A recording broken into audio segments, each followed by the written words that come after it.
Ok. Du coup, ce matin, on avait vu un TD qui se basait essentiellement là-dessus. Et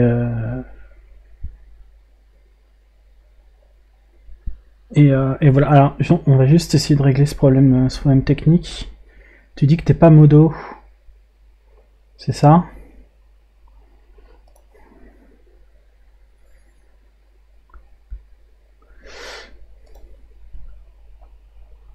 Alors, attends, on va refresh.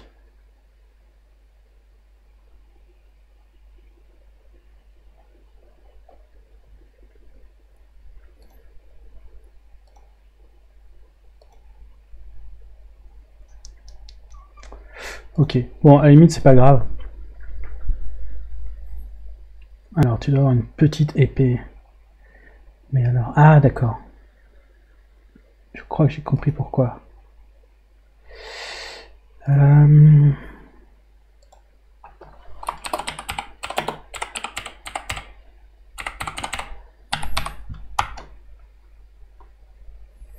Est-ce que ça a changé? Est-ce que tu as ta petite épée? Ouais, super.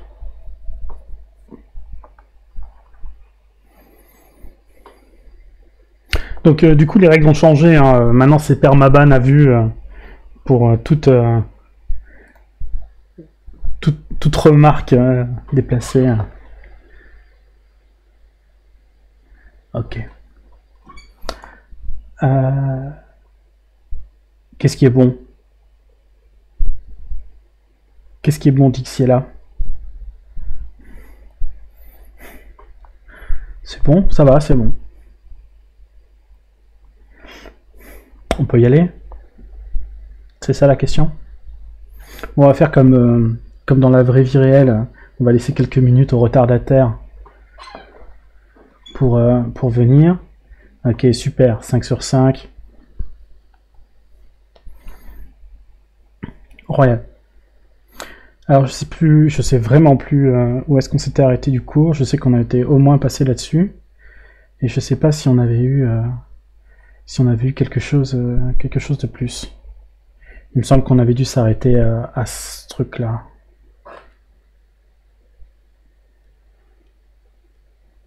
On vous voit cet après-midi.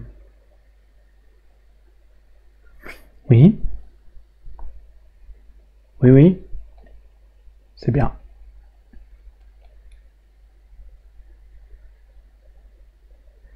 Ah oui, d'accord. Ok. Alors je vais essayer. Ouais, je vais me remettre le. J'ai toujours le salon Discord sous les yeux là. Hein. Pour si vous avez des problèmes. Normalement, oui, l'incrustation est meilleure parce que c'est l'après-midi, il y a plus de soleil et du coup les réglages marchent mieux. Alors on a bricolé ça en quelques jours, hein, donc c'est vraiment merdique et peut-être que ça ira mieux par la suite, mais pour l'instant on n'a rien de mieux techniquement. Alors, est-ce qu'on fait que du cours? Non, on va pas se faire 4 heures de cours parce que moi je vais devenir fou.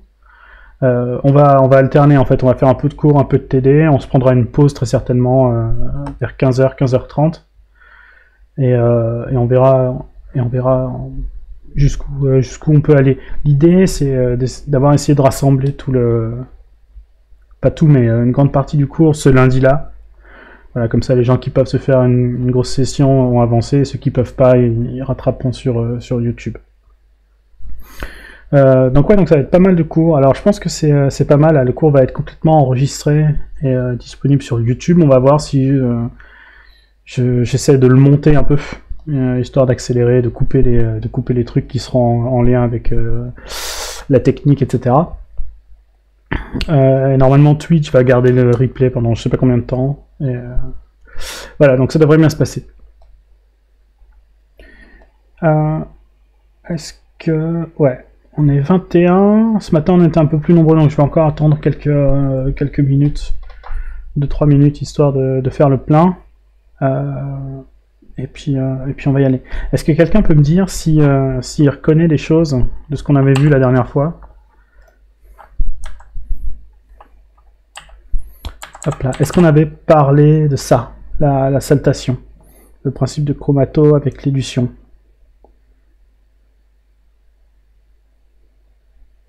Non, sur Discord, il n'y a pas de truc important. C'est un chat alternatif.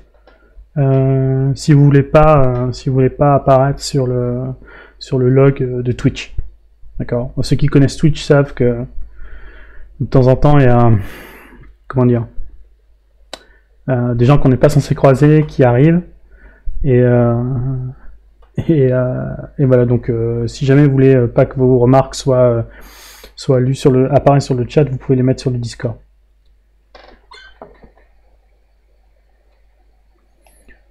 Noter et non. D'accord. Ok.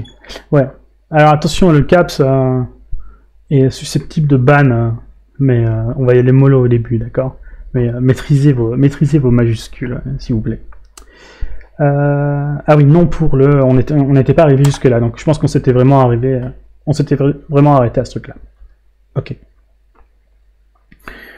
Bon, bah du coup, on va reprendre à ce moment-là. Donc on a vu extensivement ce matin, qui se ressemble s'assemble, c'est la traduction macroscopique, c'est-à-dire à l'échelle du laboratoire et de ce qu'on est capable de manipuler et de voir à l'œil nu. On s'était arrêté au 3, intérêt chimique. Ah, super. Bon, bah voilà.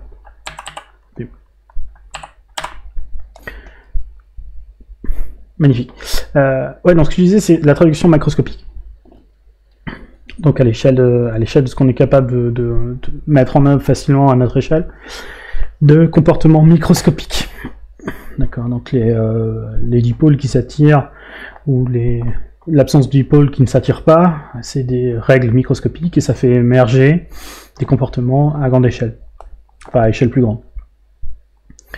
Et c'est ce qu'on va utiliser pour faire de la séparation chimique. Donc c'est pour ça que c'est dans l'onglet intérêt chimique, c'est que si on est capable de fabriquer une machine qui joue sur le fait que qui se ressemble s'assemble,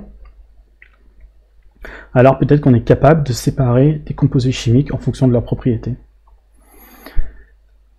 Alors ce sera toujours en fonction de leurs propriétés chimiques, mais par la suite on va voir que enfin, la plupart du temps, les propriétés physiques et les propriétés chimiques sont extrêmement liées, dans l'immense majorité des cas. Voilà, alors du coup, ça c'est les questions qui sont dans le poly de cours, qui n'ont pas un grand intérêt quand on est en stream, puisque je peux pas lire vos réponses aux questions de façon satisfaisante, mais donc je vais poser des questions et répondre moi-même. Donc il y a une question qui est: dans quel solvant les sels sont-ils solubles? Alors, ce qu'on appelle sel, c'est une autre façon de décrire ce qu'on appelle des solides ioniques. Ça veut dire des solides pour lesquels les liaisons entre les atomes se font par échange véritable de charge. Le cas typique que tout le monde connaît, c'est NaCl. Et quand on fait la spectroscopie, quand on a accès à la structure électronique de ces choses-là, on se rend compte que tout se passe comme si on avait comme des ions Na+, qui étaient à côté d'ions Cl-. Et donc tout se passe comme si le sodium avait refilé ses électrons au chlore. C'est en opposition avec la liaison covalente, où là chacun des deux membres de la liaison apporte des électrons qui se trouvent appariés en quelque sorte et reforment une orbitale moléculaire, ce qui fait qu'en fait la molécule se comporte comme un atome avec ses propres niveaux d'énergie, etc. C'est pas le cas pour les solides ioniques. Peu importe. Le truc c'est que pour les séparer, enfin, quand ils se dissocient, et ça on l'observe, sous forme ionique. C'est-à-dire que dans certains solvants, les solvants dans lesquels ils sont solubles justement, on va mesurer spectroscopiquement ou avec d'autres techniques la présence effective de Na+ et de Cl-. Là où le sodium a donné son électron au chlore pour de bon et est complètement libre. Alors la question c'est dans quel solvant ces trucs-là sont solubles. Et ben en fait, si on veut des solides ioniques dissociés, le mieux, c'est de compenser en quelque sorte les charges qui vont apparaître sur chacun des atomes quand ils vont se ioniser, donc quand ils vont être sous forme ionique, on va les compenser avec, comment dire, les charges partielles qui apparaissent sur les atomes des solvants. En fait, je m'aperçois que c'est beaucoup trop difficile sans tableau, alors je vais reprendre un petit tableau et je vais dessiner simplement des ions. Hop là. Donc imaginons que j'ai hop là, un ion Na+ ici. Hop là. Bah, une bonne façon que j'ai de le solubiliser, c'est alors est-ce que je vais réussir à faire un dégradé merveilleux? Hop là. Royal. Et du coup, bah, alors ça on imagine que c'est une molécule d'eau. Ok.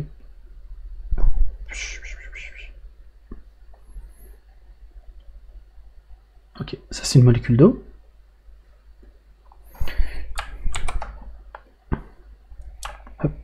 Et si, alors j'ai schématisé une molécule d'eau avec une espèce d'ovale bizarre. Ça, c'est pour signifier que à un côté d'une molécule d'eau, j'ai une charge partielle négative qui apparaît et une charge partielle négative de l'autre côté. D'accord. Et tout ça pour essayer de dessiner ça. Hop. Que on va avoir une marche pas. On va avoir une solvatation, d'accord, ça veut dire grosso modo on va entourer la charge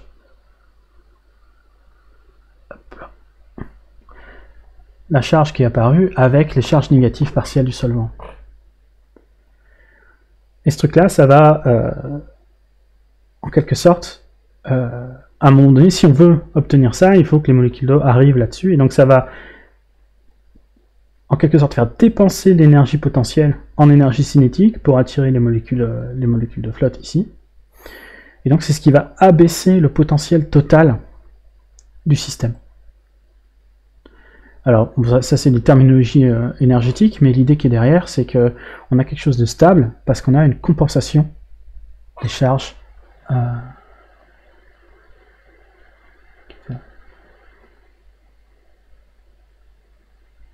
Alors attendez, je vais juste par curiosité voir ce qui a été... Ah oui, d'accord.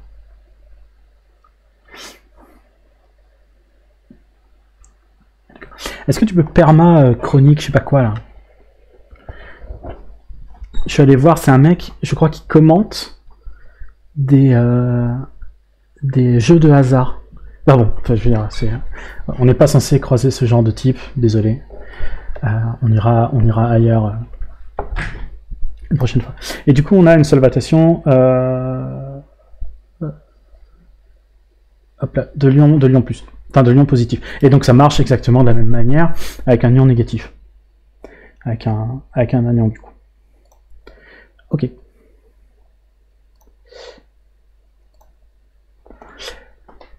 Voilà. Alors, ça veut dire, enfin, ce qui est derrière ça, c'est que les solvants polaires et apolaires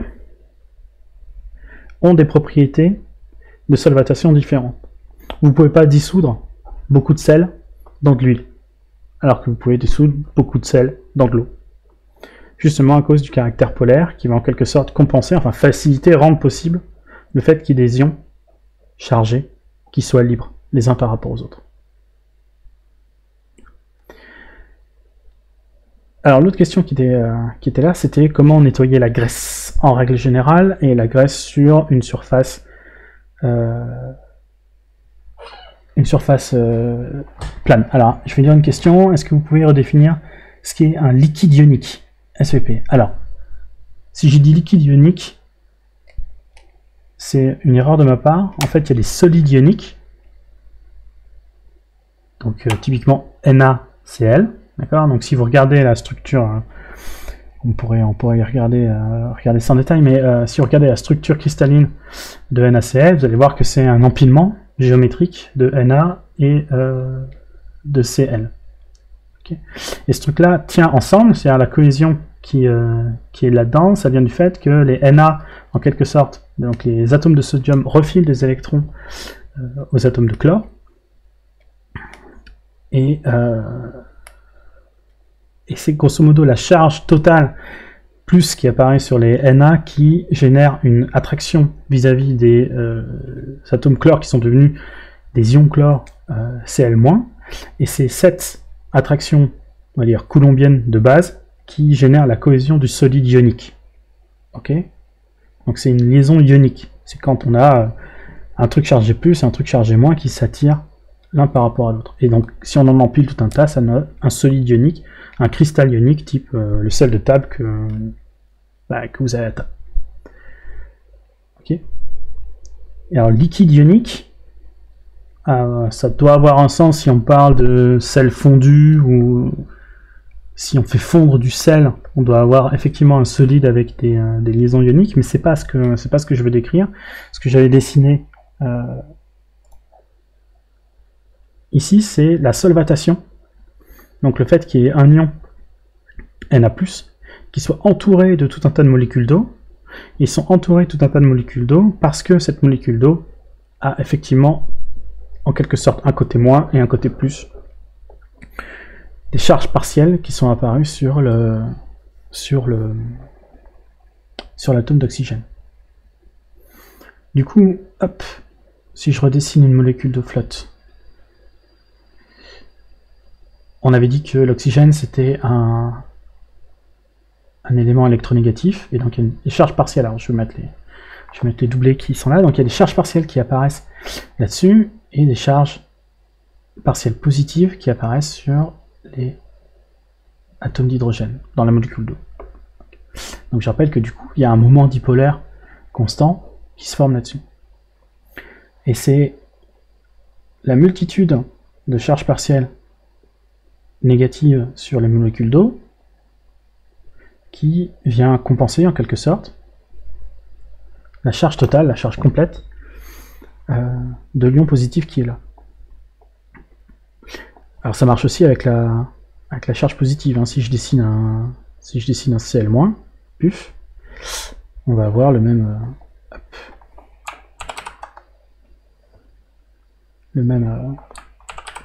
comment dire, la même punition, hein, donc la même façon de faire, avec une attraction de la part des charges partielles positives par la charge totale négative de l'ion en solution. Okay. En d'autres termes, ça veut dire que les solides ioniques ne peuvent pas exister quand on les plonge dans des solvants polaires, parce que, c'est ce qu'on observe, l'ion chargé et entouré de tout un tas de charges partielles du signe opposé semble plus stable que les ions plus et moins, que les ions positifs et les ions négatifs, calés les uns à côté des autres sous la forme d'un cristal. Okay. Si vous plongez votre cristal NaCl dans de l'huile, comme l'huile est apolaire de façon quasiment totale, ce qui est plus stable, c'est-à-dire grosso modo là où les forces, là où le potentiel va être le plus bas, c'est quand les charges positives sont rangées les unes à côté des autres, les charges négatives. Ok. Et c'est pas ce qu'on observe avec le solvant polaire. Puf. Ok.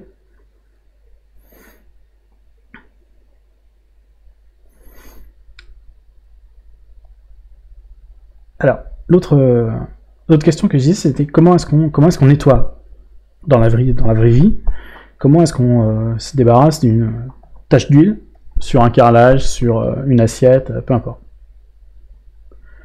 Alors il y a plusieurs façons. Ok, la première c'est l'action mécanique complète, c'est-à-dire sopalin, grosso modo. En fait on va racler en quelque sorte, essayer d'absorber, essayer de pousser mécaniquement les molécules d'huile qui constituent le polluant qu'on veut virer. Ça, c'est la première manière, façon mécanique. La deuxième manière, c'est avec un solvant.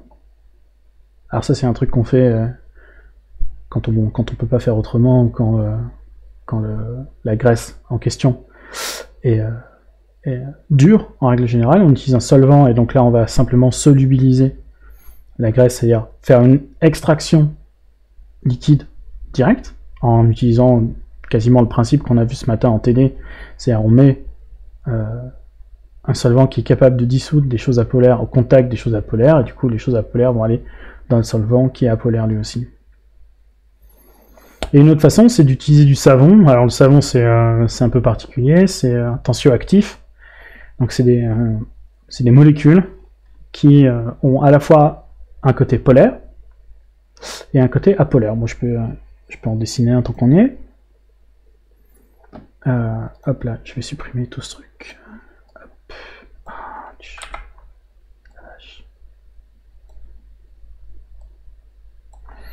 Hop là, on va y arriver.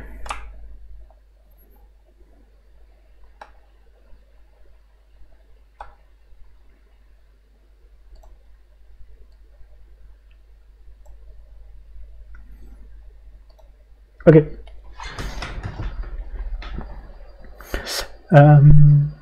Ouais, tensioactif. Alors, il y en a un qu'on aime bien, c'est le 2-décylsulfate. Peu importe. Peu importe le nom. Tac, tac, tac. Moins. Et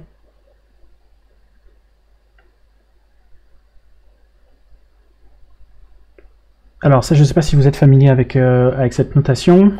C'est un truc qui dit qu'à chaque angle, on a un carbone. Donc ça, c'est comme si je dessinais une chaîne carbonée et qui est implicitement remplie, enfin, je veux dire comblée avec des hydrogènes. Donc j'ai un carbone qui est systématiquement tétravalent. Et hop là. Donc si on a des chaînes carbonées à dessiner, si on fait la représentation de Lewis, on en a pour l'après-midi, du coup on simplifie comme ça. Donc à chaque, c'est une ligne brisée, et à chaque brisure de la ligne ou extrémité, j'ai un carbone qui est implicitement comblé avec le nombre d'hydrogène qu'il faut pour qu'il soit tétravalent. D'accord? Et si je, hop là, par exemple si je dessine ça, ça correspond à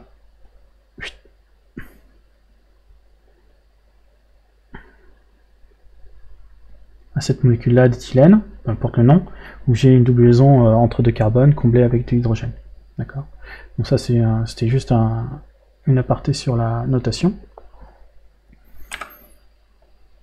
Hop là, je prends.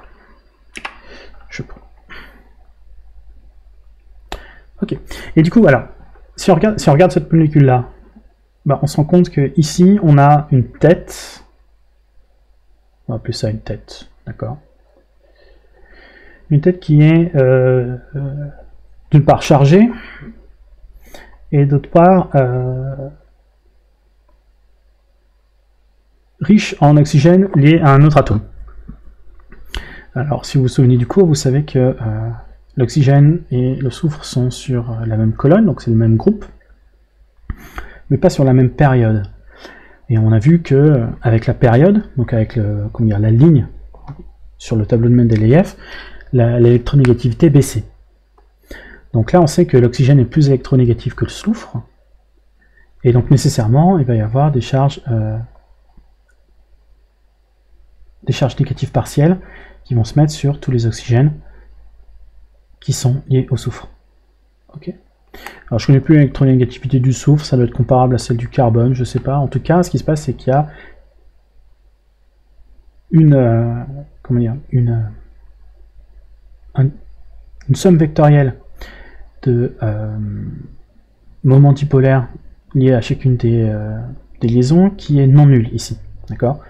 Alors on pourrait se dire, ouais, pourtant ça a l'air bien symétrique, etc. Oui, mais là on a une charge moins complète, d'accord, qui fait que de toute façon il y a une quantité d'électrons bien supérieure dans cette zone-là de la molécule. Et si on regarde cette hop là, cette chaîne, alors on appelle ça une chaîne aliphatique, peu importe, d'accord, ça c'est des gros mots, on n'a pas besoin de se rappeler de ce que ça veut dire.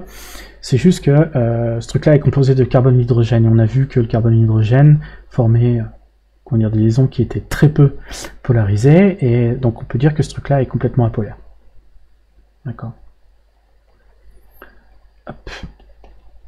Apolaire et polaire. Donc on a une molécule qui, en raison de sa taille et de sa composition, de sa structure, a un caractère polaire et un caractère apolaire en même temps. Alors ça c'est typiquement le cauchemar en chromatographie, hein, parce que comment est-ce qu'on va séparer ça suivant sa polarité, sachant qu'il est à la fois polaire et apolaire. Donc ça c'est très difficile de séparer quand c'est à l'intérieur d'un mélange. Mais en revanche, et comme je le disais, ça permet de faire du savon. Donc, alors ça c'est ce qu'on appelle le dodécylsulfate. Dodécyl parce qu'il y a une chaîne à 12 carbones, et puis quelque chose qui ressemble à du sulfate qui est lié à ce truc-là. C'est typiquement ce que vous avez dans le Carolin. Alors si vous avez une bouteille de Carolin sous les yeux, vous pouvez les regarder, et vous verrez qu'il y a très certainement du dodécylsulfate. Ou s'ils mettent pas, c'est agent de surface ionique. D'accord. Donc quand on dit agent de surface ionique, c'est ça. C'est le dodécylsulfate la plupart du temps. Et donc ce truc-là, en règle générale, ça peut schématiser comme ça aussi. D'accord. Tête polaire, et on dit queue apolaire. Ça marche. Et alors comment ça marche sur une goutte d'huile? Enfin comment ça marche pour... comment est-ce qu'avec ce savon-là, on peut s'en servir pour nettoyer? Le truc c'est que ce que ça va faire, si vous mélangez ça, alors on va reprendre depuis le début. On reprend un truc qui ressemble à l'exercice de ce matin, avec une phase aqueuse et une phase organique. D'accord. Si je mélange ce truc-là, je peux obtenir pour très peu de temps un état intermédiaire qui est constitué. Alors il faut qu'il soit fermé, sinon ça marchera jamais. Hop.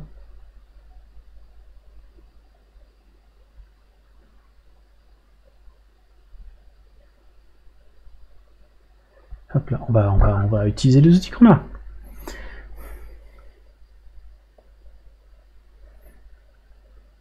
Hop là, on met la phase organique verte parce qu'elle est moche. Hop.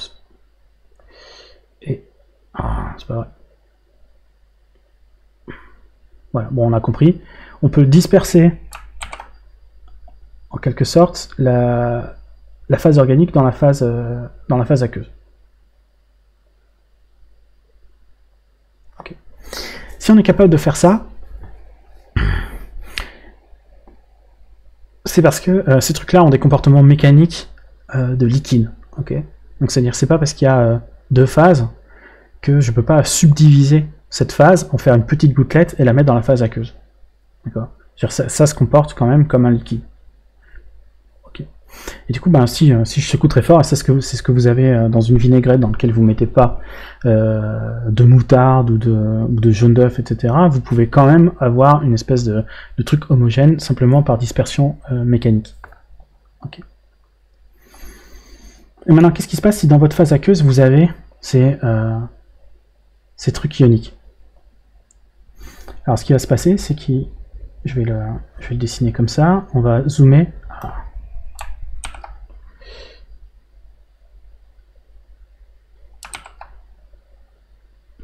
On va zoomer là-dessus.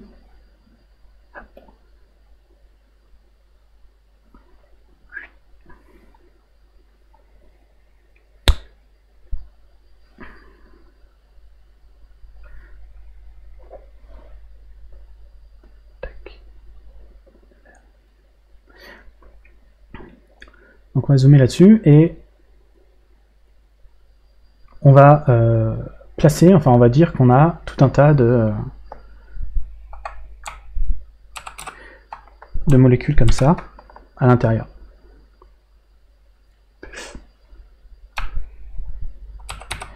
Ok, oh, il y en a plein.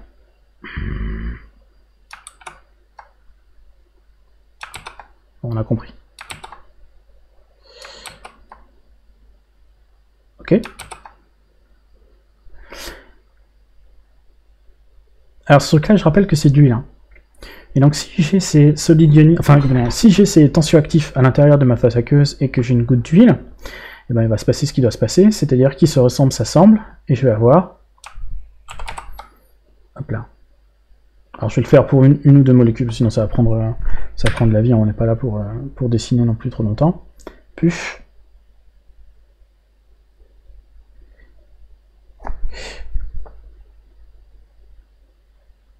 La queue aliphatique de ce truc-là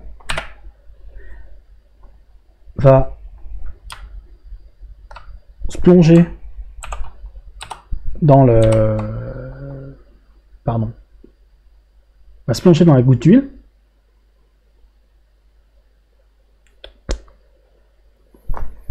Et va aller entourer, littéralement, l'entièreté de la goutte d'huile. Ça veut dire que je vais avoir une petite goutte d'huile qui est aussi petite que je veux. Hein. Donc, je veux dire, quand vous mélangez un mélange d'huile et de flotte, vous allez potentiellement produire des gouttelettes qui sont hyper fines. Et du coup, si vous avez ça, vous avez une quantité incroyable de tensioactifs qui viennent enrober les petites gouttes d'huile. Et vous avez l'apparition de ce qu'on appelle une micelle, c'est-à-dire une phase organique liée par les forces de Van der Waals à la queue apolaire d'un tensioactif, qui, à la surface de cette goutte d'huile, garde sa tête polaire.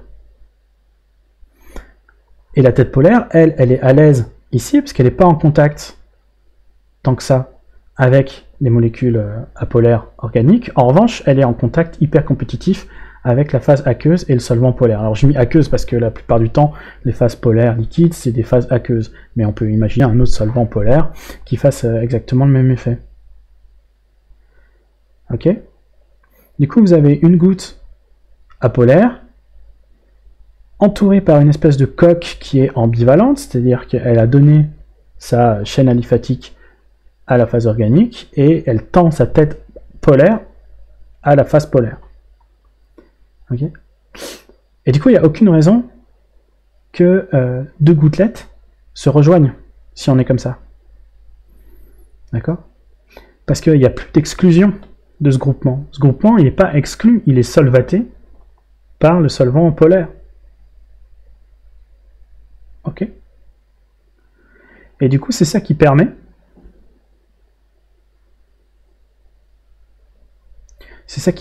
de maintenir cette petite gouttelette dans la flotte et de l'envoyer se faire balader. Et alors, ah tiens, on peut essayer de regarder ça en direct. Alors je vais sortir un onglet Firefox et on va regarder quelque chose ensemble.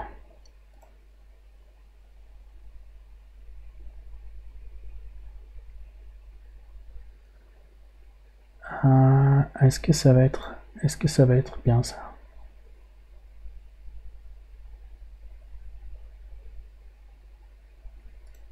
Bougez pas, je regarde en direct un truc qui pourrait nous intéresser. Hop là.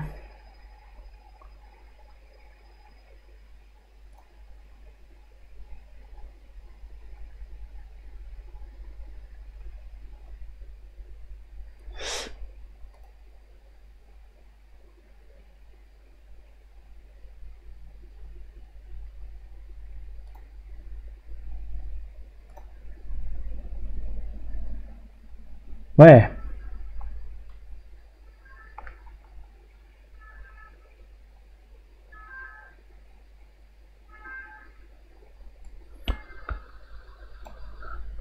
Paf. Alors ce que vous voyez ici, c'est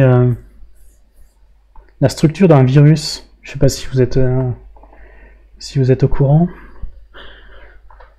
Ce truc-là est un rhinovirus. Alors peu importe la classification.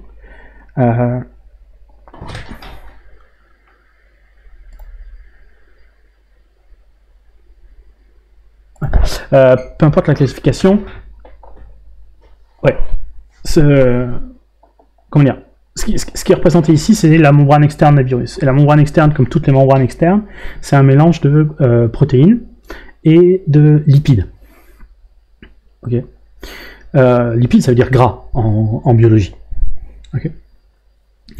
Et du coup, ce que vous allez faire, si jamais vous lavez les mains avec du savon, vous allez faire au virus exactement ce que vous avez fait à la petite gouttelette de gras sur votre assiette. Donc vous allez solvater, c'est-à-dire entourer de la particule de gras ou le virus lui-même. Vous allez donner à la surface ce qu'elle demande, c'est-à-dire soit des trucs apolaires, soit des trucs polaires. Le reste va être en contact avec ce qui est liquide, d'accord, donc la phase aqueuse par exemple. Et du coup, ce truc-là va être emporté, va être complètement soluble dans la phase liquide. Et vous allez plus en entendre parler. C'est exactement la même chose qui se passe avec le gel hydroalcoolique. Ça, vous pouvez vérifier, je mettrai en description plus tard, à la pause, des liens si on a le temps sur ce qui se passe avec le coronavirus, mais vous allez solubiliser la partie externe du virus, qui est lipidique, grosso modo, quasi lipidique, et ainsi le détruire. Ça, c'est ce que vous faites avec le gel hydroalcoolique.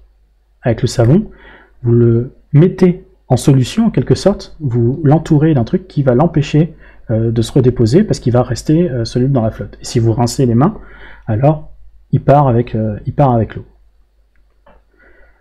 Alors en plus, il peut y avoir des effets toxiques, mais on va dire que d'un point de vue, enfin au premier ordre, on a de toute façon cet effet de lavage qui s'exerce sur les virus comme il s'exercerait sur une tache d'huile ou des trucs apolaires, parce que la membrane est fondamentalement apolaire.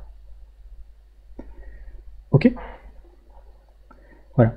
Donc j'espère que tout va bien avec votre famille par rapport à ce virus, et on n'en parle plus pour la suite, normalement.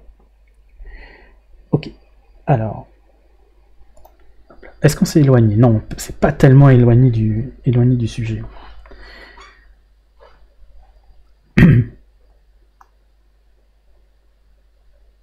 Tous ces trucs-là marchent si à un moment donné on a un effet mécanique, c'est-à-dire que si je reprends l'exemple du solvant, c'est-à-dire mettons que j'ai je sais pas, une trace de mazout sur un carrelage ou sur un parterre de parking, si je mets du solvant dessus, c'est très bien, mon solvant a solubilisé le truc, et puis si je le laisse qu'il s'évapore, bah, les machins vont simplement se redéposer là où ils étaient. Pareil, si je me lave les mains et que je laisse sécher, je vais simplement avoir la crasse qui se redépose, plus le savon qui se redépose. Donc à un moment donné, il faut rincer, et il faut enlever ce qui a été solubilisé. C'est comme ça qu'on a une séparation. D'accord ? Séparation, ça veut dire générer des zones de l'espace qui ont des comportements différents. Alors il y a une question, pourquoi apolaire est attiré par apolaire? Alors, oui, donc ça c'est le truc qui est récurrent. En fait, ce qui est apolaire a le niveau minimum d'interaction et de force de Van der Waals qui peut être développé. D'accord? Ça veut dire qu'il va interagir. Les forces de Van der Waals qu'il va établir avec les autres sont dues simplement à la fluctuation du nuage électronique. Ces interactions de type London. D'accord? C'est ce qui caractérise les composés apolaires. Et en quelque sorte, ça veut dire qu'ils interagissent relativement peu par rapport aux autres types d'interactions avec les restes des molécules. Donc s'ils interagissent peu, ça veut dire que grosso modo, ils traitent une autre molécule apolaire et une autre molécule polaire à peu près de la même manière. Mais, dans les cas des mélanges où il y a des molécules polaires et des molécules apolaires, les molécules polaires, elles, s'attirent très fort entre elles. Et donc ça exclut les molécules apolaires. Et donc tout se passe comme si les molécules apolaires s'attiraient entre elles, en fait, forment une phase par exclusion des molécules polaires. D'accord ? Il me semble que j'ai déjà expliqué ça ce matin, mais on va reprendre.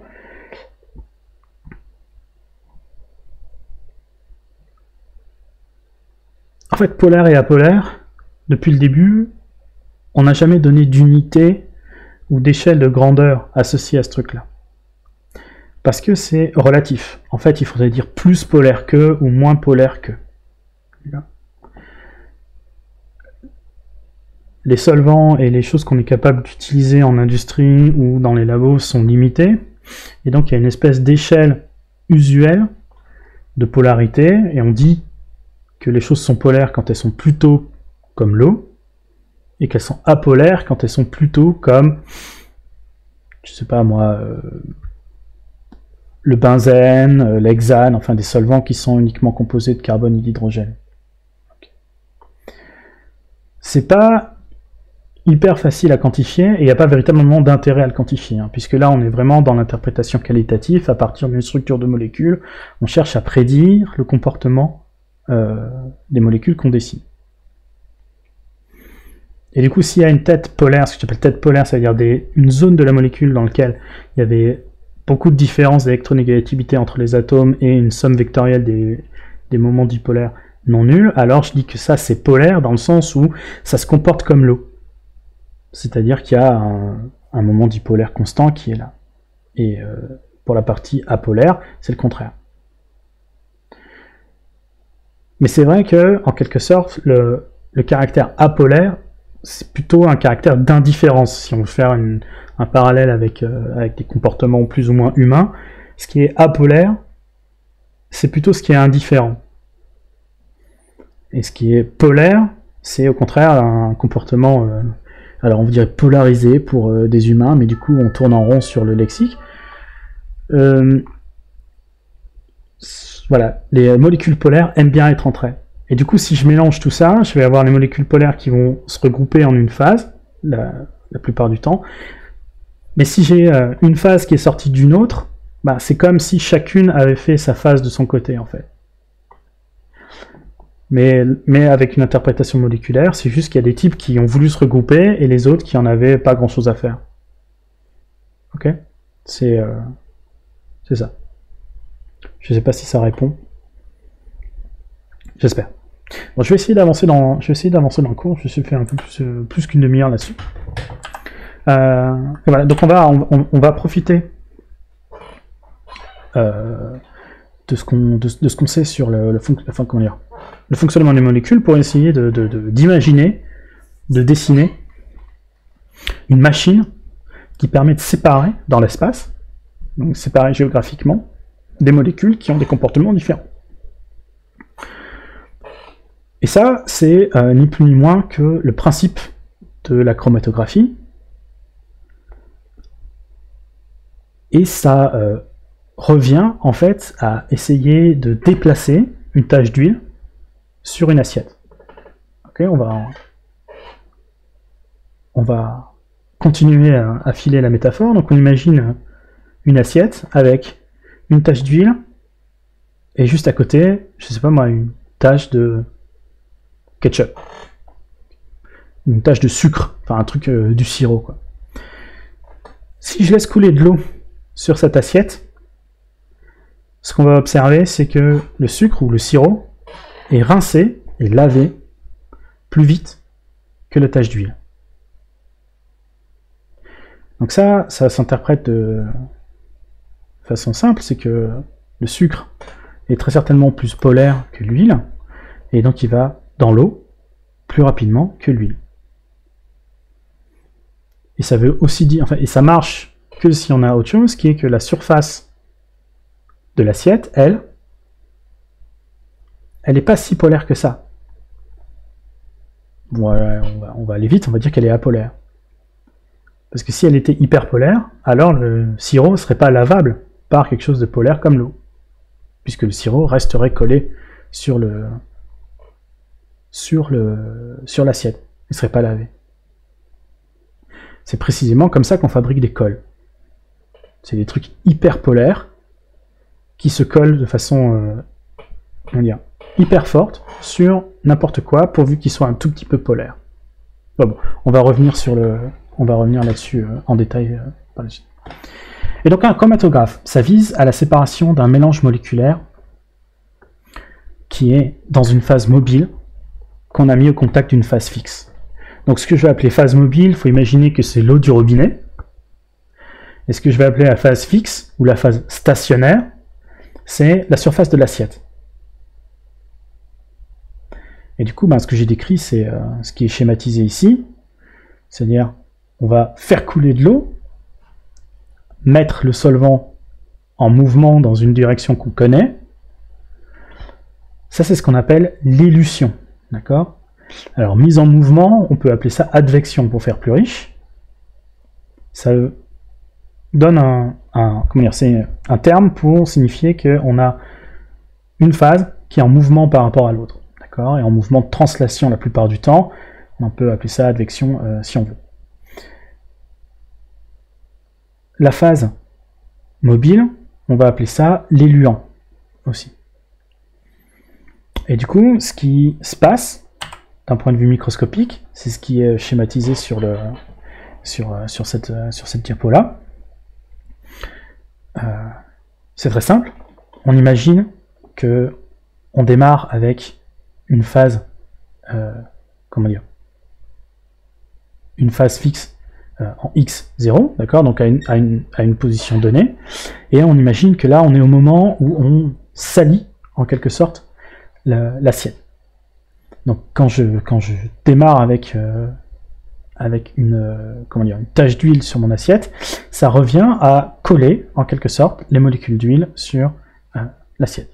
Okay, et quand je commence à faire couler la flotte, donc quand je mets la première goutte d'eau en contact de ce système-là, il y en a une partie qui part dans la flotte, de façon totalement similaire avec le TD de ce matin.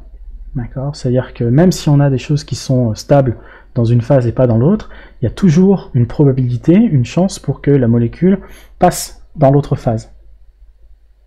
Okay. Ça, je répondrai aux questions soit maintenant, soit un peu après. S'il y a des trucs que vous ne comprenez pas, vous le dites dans le chat. Je vais jeter un coup d'œil à ce qui se passe sur Discord aussi. Voilà. Et donc vous me dites si vous avez besoin d'explications, si vous voulez simplement que je reprenne un truc que je viens de dire. Donc je continue avec les descriptions de l'effet chromatographique. Okay. Donc ça c'est l'étape 0, ou l'étape 1, si on veut reprendre la numérotation du TD de ce matin.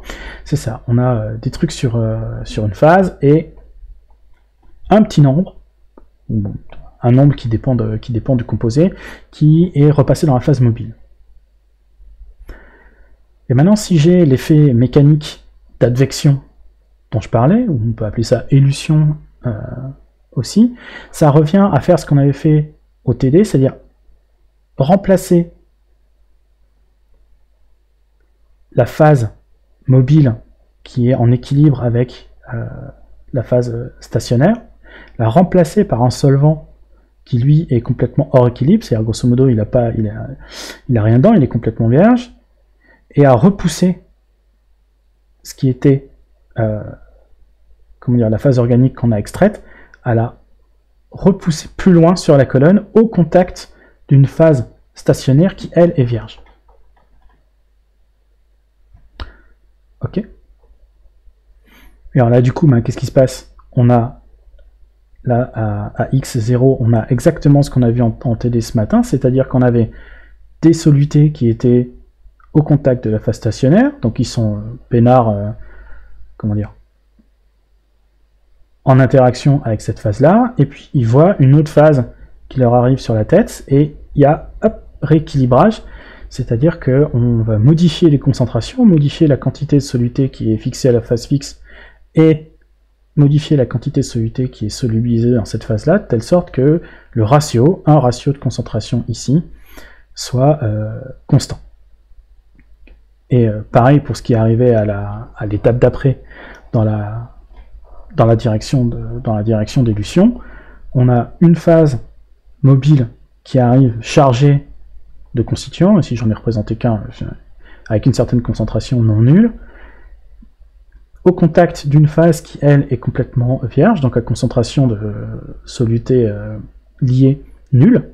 Donc ça, c'est typiquement hors équilibre, et il va y avoir rééquilibration, c'est-à-dire que statistiquement, le ratio entre les deux phases, le ratio des concentrations entre les deux phases va comment dire, atteindre une valeur qui est constante et qui est déterminée par le soluté A ici et le constituant de la phase mobile et de la phase stationnaire. Alors ici, je parle de concentration pour des solutions qui sont en quelque sorte collées sur des parois. Donc c'est typiquement abusif, parce que c'est pas des concentrations, parce que c'est pas des solutions, mais ça donne une bonne idée des quantités qui sont réellement en jeu. On va voir par la suite qu'effectivement c'est pas des concentrations mais autre chose qu'on regarde, et peu importe, au premier ordre, pour la découverte, c'est bien de ça dont on parle. Donc on imagine comme s'il y avait un petit volume autour des phases stationnaires, et on peut compter la quantité de matière dans cette zone-là, ça va donner une bonne idée de la quantité de soluté qui est réellement absorbée, ou en tout cas liée par les forces de Van der Waals à la phase stationnaire. Ok, est-ce que ça va? Est-ce que ça va? J'attends dans le chat qu'il y ait un petit oui. Oui, super. D'accord. Bon, j'ai une personne qui suit, ça va. Mon objectif est atteint. Ah non, super. Merci beaucoup. Ok. Ok. Alors, on va pas forcément pousser plus que ça dans le formalisme et les calculs dans le cours. On fera des petites séances de TD pour essayer de comprendre comment est-ce qu'on peut modéliser ce phénomène-là. D'accord. Mais l'idée, c'est ça, hein, c'est vraiment l'équilibre liquide-liquide, enfin l'équilibre entre deux phases, répété un grand nombre de fois, et au lieu de pomper une phase et de la remplacer par une autre phase, on fait ça de façon continue, en poussant la phase mobile plus loin, et en la remplaçant par une phase mobile à concentration nulle. Vous pouvez définir le A-mob et A-statio. Ok, d'accord. Oui, alors, pardon. Ça, donc le A-mob et le A-statio, c'est la concentration du soluté A dans la phase mobile et la concentration du soluté A dans la phase stationnaire. D'accord. Ça veut dire, alors là, je l'ai fait avec 5 molécules, du coup, c'est un peu compliqué, mais imaginons que je sois capable de connaître le volume dans lequel il y a ce truc-là, le volume dans lequel il y a ce truc-là, donc ça j'appelle ça la phase stationnaire, ça j'appelle ça la phase mobile. La concentration en soluté A dans ce machin, c'est A-mob, et la concentration, c'est la quantité de matière que je trouve dans ce volume-là, près de la phase stationnaire, c'est ce que je vais appeler la concentration en A dans la phase stationnaire. Et comme à chaque... comment dire, imaginez que ça c'est une longueur d'assiette ou une longueur de colonne chromato. Je me dis qu'en fait chaque petite section de la colonne chromato ou de la longueur de l'assiette agit comme un équilibre biphasique. Et du coup il y a cette réaction qui est truc mobile, enfin soluté dans la phase mobile, se colle à la phase stationnaire. Et ça, je le décris exactement comme une réaction chimique avec une constante de réaction. D'accord? C'est ce qu'on a fait ce matin. Et donc je dis que chaque petite, j'idéalise que chaque petite section de la colonne chromato ou chaque petite section de la longueur de l'assiette réagit comme deux phases, d'accord, qui cherchent à s'équilibrer. Et moi, mon travail de séparateur chimique, c'est de pousser la phase mobile plus loin, de telle sorte qu'on récupère un nouvel état hors équilibre, de telle façon à ce que sur chaque section, l'équilibre se rétablisse.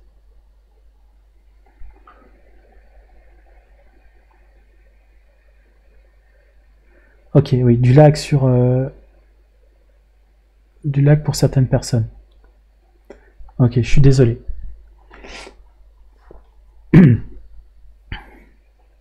Mais d'accord. Mais normalement, parce que cette fois-ci, j'ai pas oublié d'appuyer sur démarrer l'enregistrement. Donc normalement, vous aurez tout sur YouTube après, d'accord. Mais là, vous pouvez poser des questions en live et C'est plus sympa, pour tout le monde. Ok, bon, je continue. Hop là.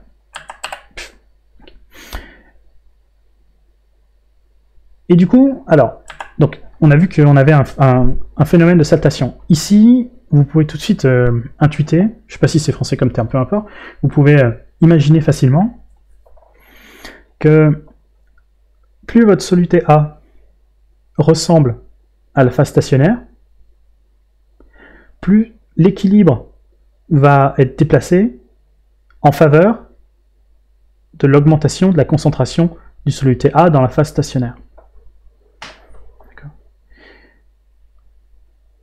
Et ça veut dire que le déplacement, la saltation, donc le fait qu'il y ait du soluté A qui passe dans la phase mobile, puis qui aille plus loin quand on élue, quand on pousse la phase mobile plus loin, ce truc-là va prendre plus de temps si votre soluté A a très faible chance de s'écarter, de se délier de la phase stationnaire. Ok? Et ça peut être redessiné, revu, avec une autre allégorie, qui est celle de différentes billes qui seraient poussées sur une planche de bois, on va dire, une phase stationnaire qui serait parfaitement lisse. Et on imagine que on a trois billes de bois, là, ABC, peu importe, du bois ou n'importe quoi, hein. N'importe quoi qui soit solide, en fait. Donc on imagine que la rugosité de ces différentes billes est différente. Ok, donc vous imaginez, je sais pas moi, le A c'est un ballon de foot ou une bille de billard, le B c'est un ballon de foot, et le C c'est une boule avec des pics. D'accord. Et si vous soufflez dessus, c'est-à-dire si vous poussez tout avec la même énergie, vous allez voir que les billes les plus lisses vont aller plus loin que les billes les plus rugueuses sur une planche qui serait parfaitement lisse, elle.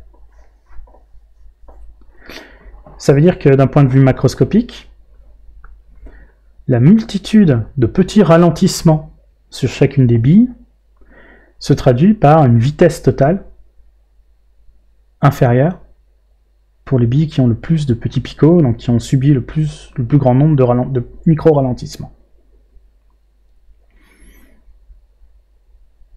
Et ça, c'est directement transposable au modèle qu'on a ici. Ça veut dire que plus votre probabilité d'être scotché à la phase stationnaire est grande, plus votre vitesse de progression le long de l'assiette ou le long de la colonne chromatographique est petite. Ça veut dire que si on a la possibilité de faire prendre le même départ aux billes A, B et C, donc imaginez plusieurs composés qui ont des polarités différentes, si on les fait pérégriner comme ça, tout en même temps, enfin avec le même départ, à la fin, au bout d'un temps t, on aura séparé les composants bien retenus par la colonne des composants peu retenus par la colonne. Et devinez quoi? C'est ce qui a été fait au début du XXe siècle par un chimiste russe qui s'appelait Tsvet. Et alors je sais plus son prénom, mais je crois que Tsvet en russe, ça veut dire la couleur. Donc c'est un type qui s'appelle Couleur, qui invente la chromatographie. Ça, c'est pas banal. Alors, peu importe, qu'est-ce qu'il fait Tsvet? Il réalise, alors ça c'est une façon, comment dire, il n'y avait pas de photographie en couleur de cette qualité à l'époque. Du coup ça a été refait récemment. Il a juste pris un cylindre en verre, peu importe, un cylindre à travers des parois duquel il pouvait voir facilement. Il l'a rempli d'une poudre de calcite, n'importe quel carbonate, un truc polaire pour le coup. D'accord. Ça c'est un solide ionique, d'accord. Et genre plus polaire que les solides ioniques, il n'y a pas. Bon, peu importe, il il fait son truc. Et en haut de la colonne qu'il a ainsi formée, il va déposer des betteraves, je crois, peu importe, des végétaux broyés. Grosso modo, il fait de la purée d'épinards, il le met en haut de la colonne, et il verse une quantité arbitraire de flotte dessus. De flotte ou de vodka, peu importe. Un solvant.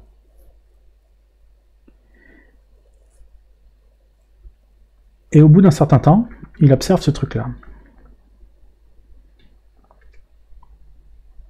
Et ça, l'interprétation de ce truc est gigantesque. Ça veut dire que, d'une part, on démarre avec un broyat de végétaux qui est vert,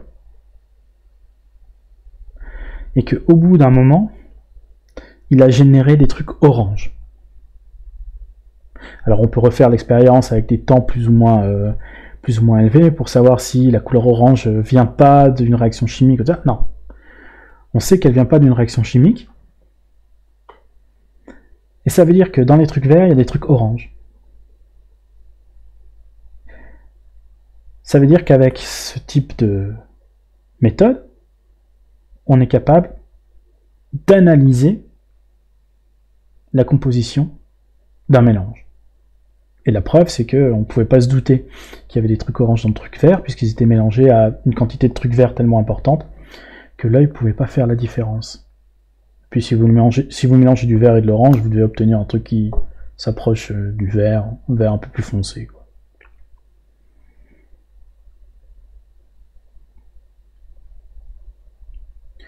Et alors, il y a un autre truc. Alors, attention, je confirme, il s'appelait bien couleur. Ouais, merci. Bah, tu dis ça parce que tu es locuteur, tu es russophone ou parce que tu as Wikipédia?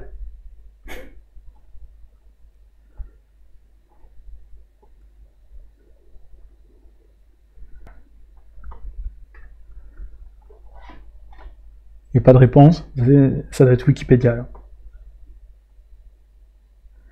Ok. Bon, je continue. Je continue. Alors, et grosso modo, c'est de là que vient le terme chromatographie, c'est qu'en fait, au premier ordre, ça a permis de séparer les couleurs. Dans le sens où c'est le seul c'est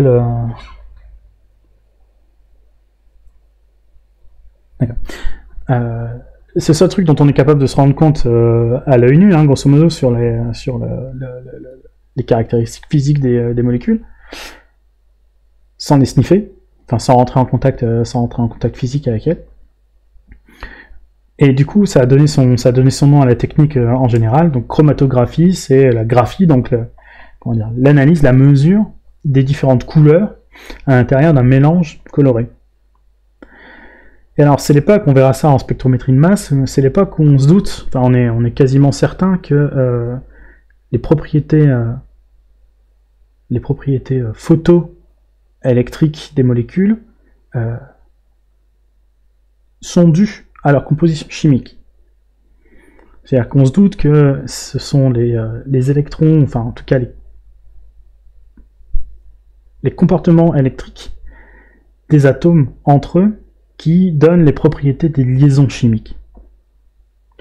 Et donc des liaisons chimiques différentes ont des propriétés photoélectriques différentes, en d'autres termes, des couleurs différentes. D'accord ? Tous les métaux ont à peu près la même couleur. D'accord ? Les colorants, et ça on pouvait le savoir après, ont des propriétés électriques similaires, d'accord ? En tout cas, à part de ce qui n'est pas un colorant. Je pense que même vous êtes capable de savoir si quelque chose est isolant ou pas en fonction de sa transparence. Prenez le verre et le plastique et le métal. Tous les métaux sont opaques et sont plus ou moins gris. Le verre et le plastique, ça peut être transparent. Et il se trouve qu'il y en a qui sont isolants et d'autres qui sont conducteurs. Et donc si vous avez un exemple de truc transparent qui soit conducteur, je suis preneur. Enfin bon, voilà. Tout ça pour dire que dans l'immense majorité des cas, il y a des bonnes corrélations entre le contenu chimique et la propriété physique. Et donc ce qu'il voit là, c'est qu'il a séparé géographiquement des trucs qui ont des couleurs différentes et donc des compositions chimiques, des structures moléculaires différentes. Et depuis cette expérience-là, on n'a pas bougé d'1 millimètre sur la théorie et la capacité de la chromatographie à faire des séparations.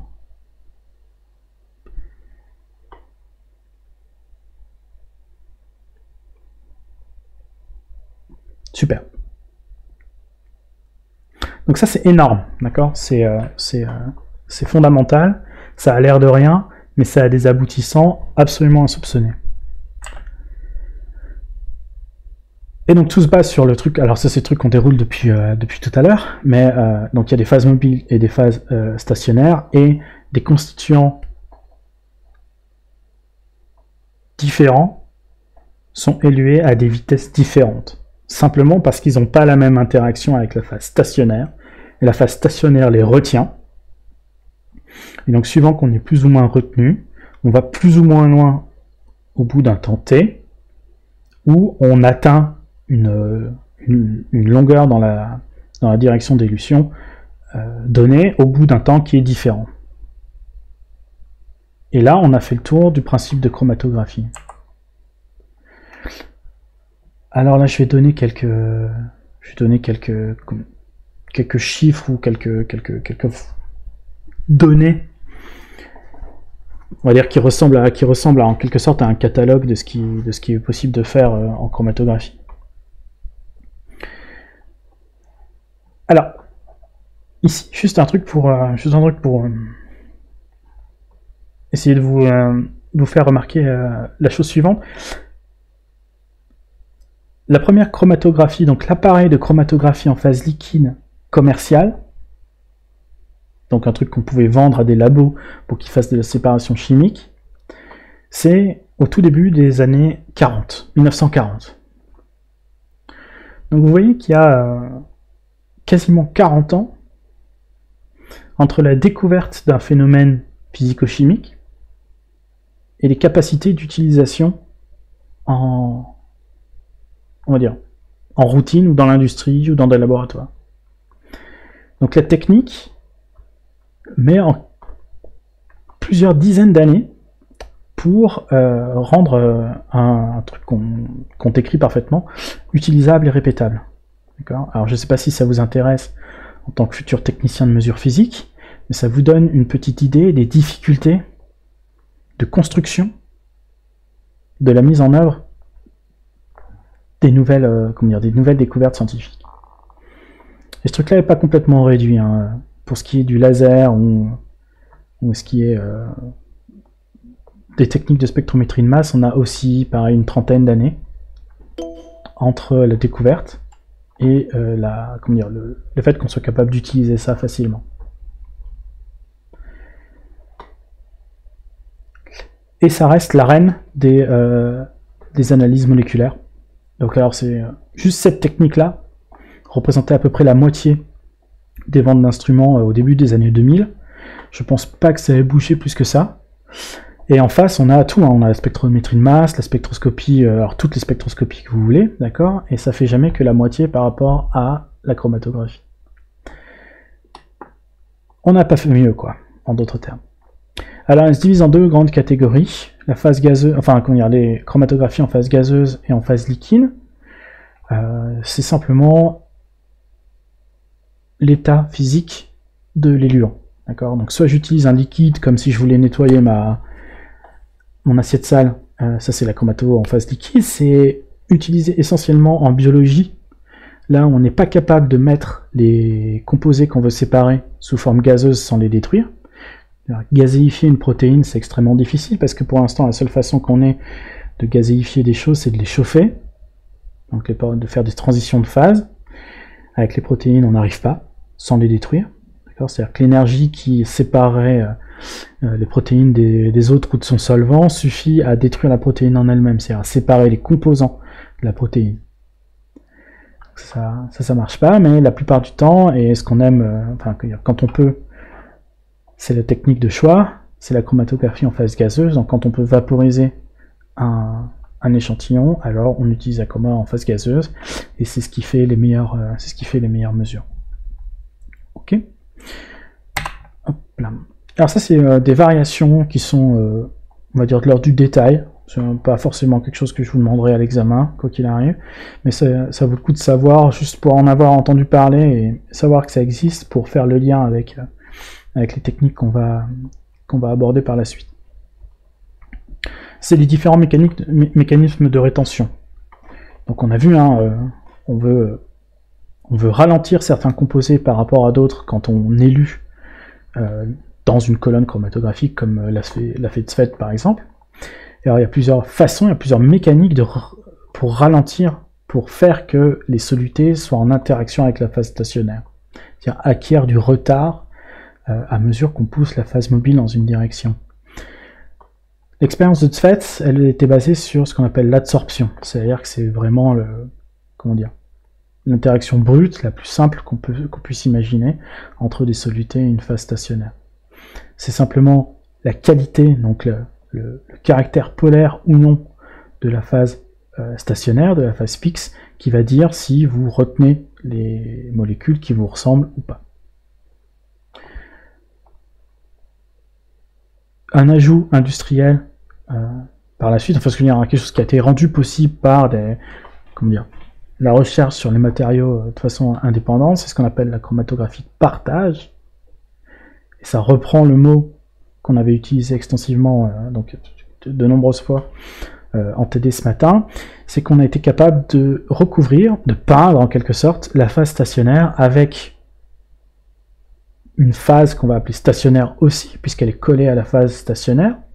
Elle n'est pas forcément solide, ça peut être du gel, ça peut même être du liquide qui est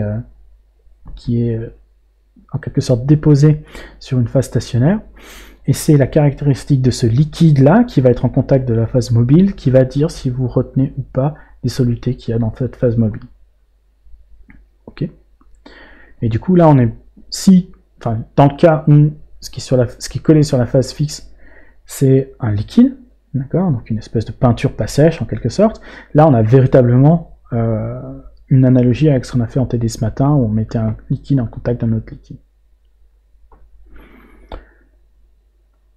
Autre chose que vous avez déjà vu au premier semestre, alors si vous avez fait le premier semestre chez nous, vous avez en TP de chimie utilisé une colonne échangeuse d'ions qui marche de cette manière-là. Il y a une petite variation sur le fait que cette fois-ci avec dans la chromatographie échangeuse d'ions, on ne fait pas que ralentir les solutés, mais on peut les garder collés à la phase stationnaire de façon indéfinie. Donc ça veut dire ralentir de façon absolument extrême. Et comment ça marche? C'est ce qu'on a vu au premier semestre, je ne sais pas si vous vous rappelez. On a une phase stationnaire qui est garnie avec certains ions. En règle générale, c'est des ions H+. Et ce qu'ils peuvent faire, c'est les échanger avec d'autres cations qui sont dans la phase mobile. Donc vous imaginez une phase stationnaire peuplée de H+, une phase mobile qui arrive avec des Ca+, des Mg2+, etc. Des Ca2+, pardon. S'il y a ce cation Mg2+, par exemple, qui arrive à s'échanger avec 2H+, et ben je me retrouve avec, dans ma phase mobile, des ions qui viennent de la phase fixe, et collés sur la phase fixe, des ions qui viennent de la phase mobile. D'accord. Alors si les H+, qui sont partis dans la solution ne m'intéressent pas, et que comment dire, je les analyse jamais, ben ce que j'ai obtenu, c'est simplement le ralentissement, enfin le blocage du cation à la surface de la phase stationnaire. Et alors si j'ai designé ma phase stationnaire pour qu'elle garde pas ce cation très longtemps et qu'elle le relargue, là j'ai un fonctionnement qui est typique de n'importe quelle chromatographie. C'est-à-dire que j'ai un soluté qui reste collé sur la phase stationnaire puis qui repart dans la phase mobile au bout d'un certain temps.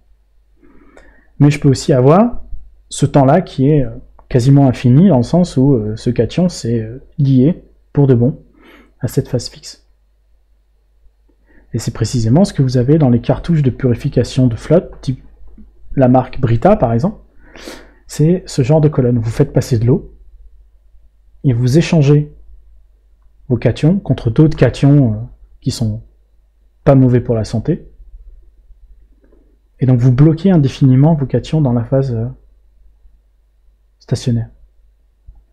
Alors ce qu'ils vous disent pas, c'est qu'il y a une façon d'aller dans le sens inverse. C'est-à-dire que ce que vous avez fait au premier semestre, quand vous avez régénéré les colonnes échangeuses d'ions, c'est que vous avez refait passer des H+, en quantité stupidement élevée, avec des acides relativement concentrés, qui ont repris leur place dans la phase stationnaire et ont fait relarguer le calcium et le magnésium que vous n'avez pas analysé par la suite.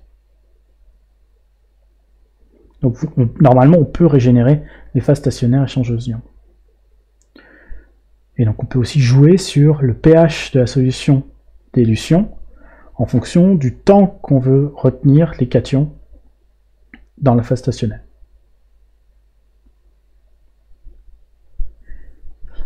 Et enfin, le quatrième grand type de chromatographie, c'est un truc relativement récent qui est utilisé en biologie, qui est ce qu'on appelle la chromatographie d'exclusion. Bon, peu importe le terme, de toute façon, partage, exclusion, c'est des choses qui sont toujours, grosso modo équivalentes. Et là, l'idée, c'est que la phase stationnaire, elle est constituée d'un gel. Donc, c'est-à-dire des molécules qui forment une espèce de réseau. Et ce réseau agit vraiment comme un filet. Et viennent se bloquer dans le filet les molécules les plus petites, alors que les molécules plus grosses ne peuvent pas rentrer dans les mailles du filet.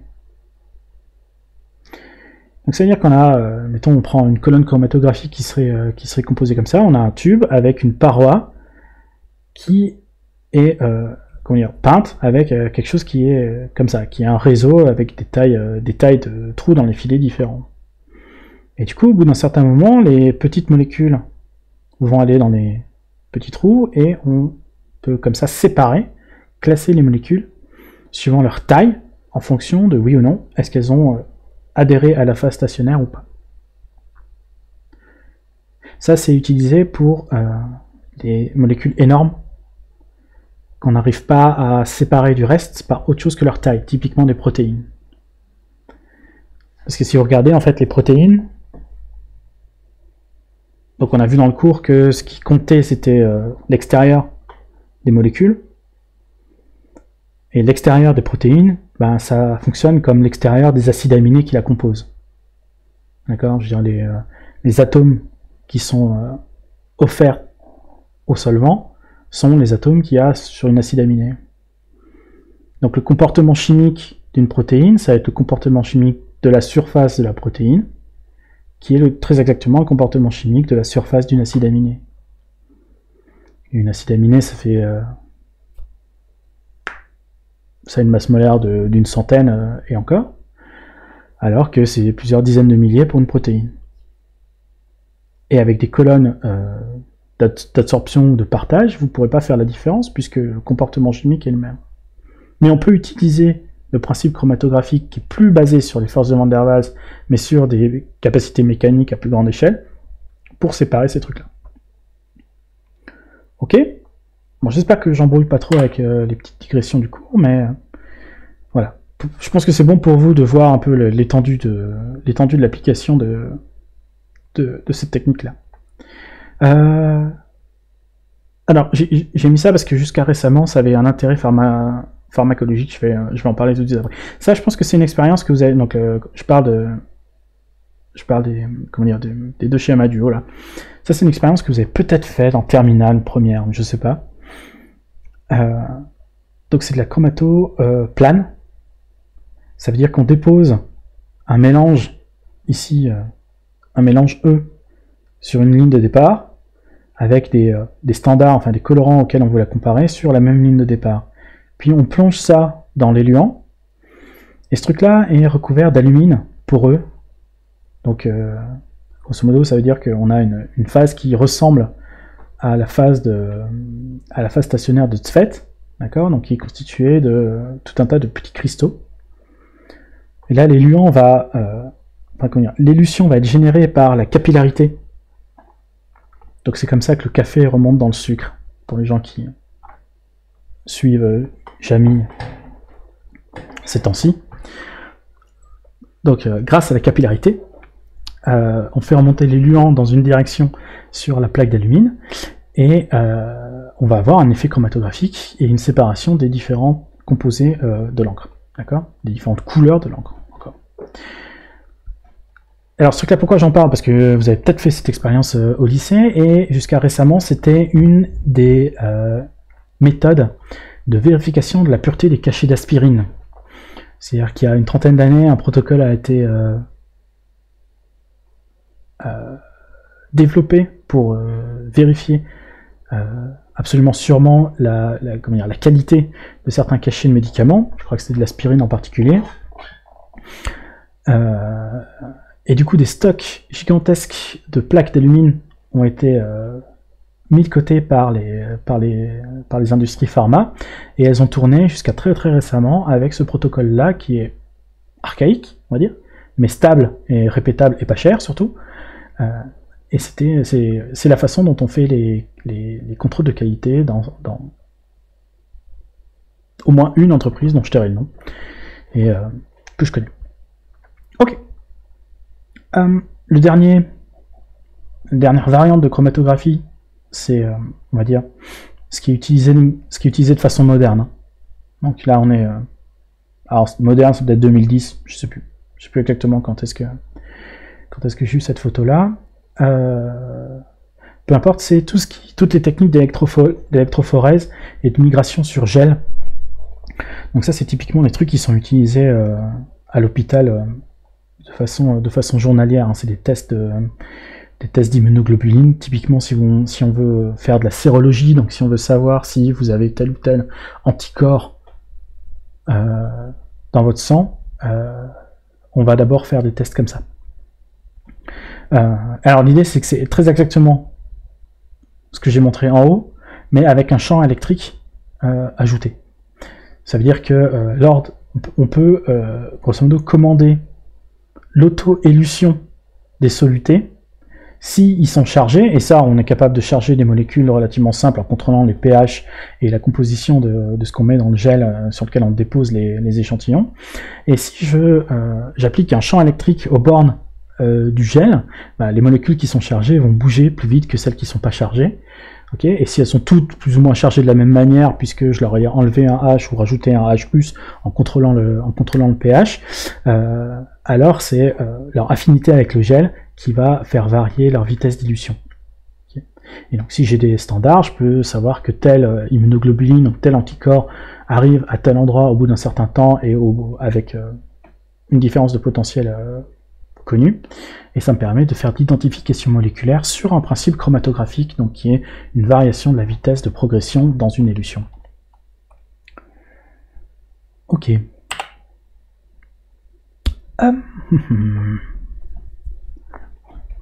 Super. Alors ça c'est une petite question que je vais vous poser. Donc on a dit que K,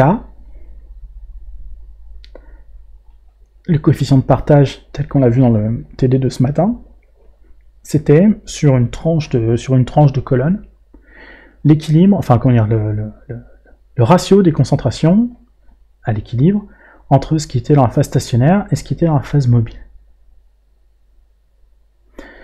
Et alors j'ai une expérience qui est schématisée ici, donc c'est l'expérience de Tsvet, hein, mais avec un mélange de deux pigments connus. Et je vois que au bout d'un moment, le pigment B est en bas et le pigment A est en haut. Et au bout d'un moment plus long, au bout d'un temps plus long, B est sorti de la colonne alors que A y est encore. Et au bout d'un moment, on a réussi à tout éluer. Ma question ici, c'est lequel des deux composés a le plus grand K. Donc pour chaque composé, on sait que sur une tranche où on a un équilibre entre la phase stationnaire et la phase mobile, on a un ratio entre la concentration dans la phase stationnaire et la phase mobile qui est constant. Et donc la question que je vous pose, et vous devez me répondre dans le chat. Donc chacun écrit son truc. De toute façon, je comprends pas, enfin, j'arrive pas à identifier les pseudos, donc vous êtes en quasi-anonymat, donc n'ayez pas peur. Ou alors vous pouvez le faire sur Discord, si vous voulez pas vous ridiculiser en public. Lequel de ces deux composés a le plus grand K? Donc a le K qui a la valeur la plus élevée. Et là vous êtes obligé de me répondre. Si vous êtes encore vivant devant votre ordinateur ou devant votre téléphone. Ok, j'ai une réponse B.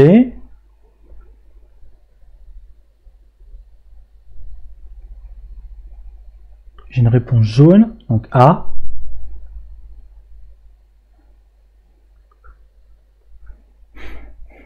Ah oui, donc A est jaune et B est bleu. S'il y a des daltoniens, alors je sais pas s'il y a des daltoniens que ça peut embêter ces couleurs-là, mais j'ai complètement pas fait attention. Donc on a B, B, A. Ok, on a 3B pour 1 A. Je crois qu'on peut faire des sondages sur le stream, mais ça va, hein. On va réduire les fractures numériques petit à petit. Donc il y a des gens qui disent que c'est B qui a le plus grand K. A, B, largement, B.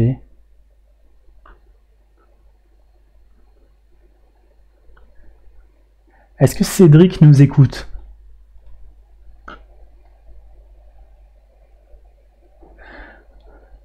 Est-ce que Cédric peut répondre? Lequel des deux composés a le plus grand K?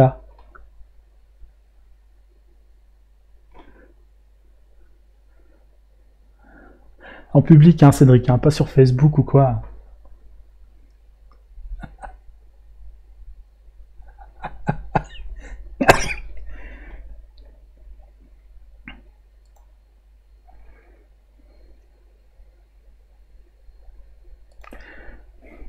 Mais oui, c'est le A qui a le plus grand K. Alors je suis content parce que tout le monde a dit B. Du coup, ça me permet de réexpliquer. Alors, ce qu'on voit ici, c'est que c'est B qui sort en premier de la colonne. On est d'accord? Une autre façon de dire, c'est que c'est B qui va le plus vite.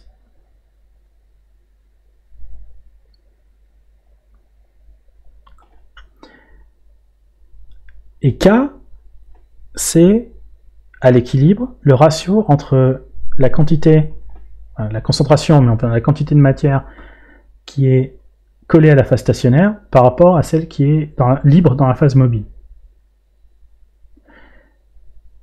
Si K est grand, ça veut dire qu'il y a de fortes chances pour que, à un endroit donné où l'équilibre est réalisé, il y ait beaucoup de molécules collées à la phase stationnaire.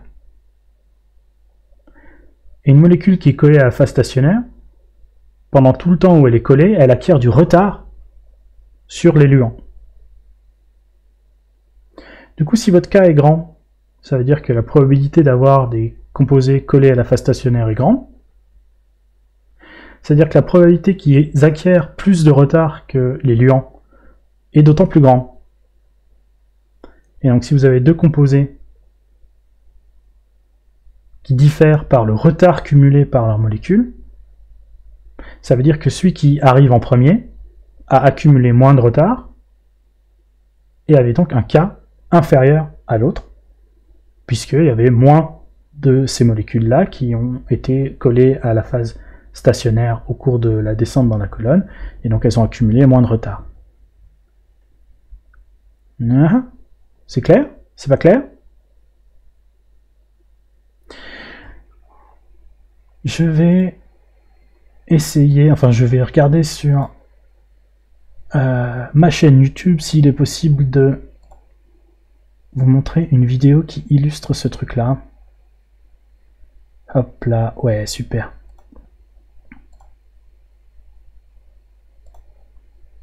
Alors, on bouge pas. Hop là. Ok.